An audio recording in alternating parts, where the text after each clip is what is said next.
kwa gavana wa kaunti ya Mombasa Abdulswamad Sharif Nassir, kwa waziri wa maji Kibibi na kwa Habiba director. Ujumbe huu wafikia hawa watu watatu.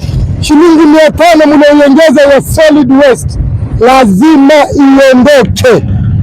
Msipoiondosha Januari, jambo la kwanza, mimi Alamin Somo nikishirikiana na mashirika ya haki za kibinadamu nikishirikiana na wakazi tutayapeleka kotini, kwa sababu kuna baadhi ya maswali lazima muyajibu. Advertisement ya public participation muliitisha lini? Ile gazeti muliliweka lini? Waliokuja ni kina nani? Tunataka majina yao, ID namba zao. Waliosema yes 500 ni kina nani? Tunataka majina yao, ID namba zao. Waliokataa ni kina nani? Waliokuwa ambao hawajui waitaki ama waikataa others ni kina nani?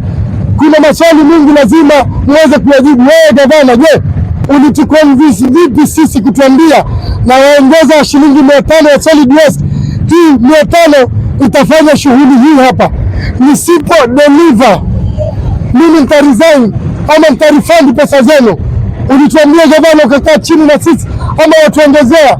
Jamani, hamudini na watoto wadogo, mwadini na watu wanaojielewa, watu waliosoma. Kwa hivyo 500 lazima iondoshwe. Isipoondoshwa tutapambana na nyinyi kikotini. Kotini hamkusikia, tutapambana na nyinyi kimaandamano. Kwa pamoja jamaa, Mombasa mabadiliko ni sasa. Mombasa mabadiliko ni sasa. Mombasa mabadiliko ni sasa. Mombasa mabadiliko ni sasa. Kama si sasa ni sasa hivi.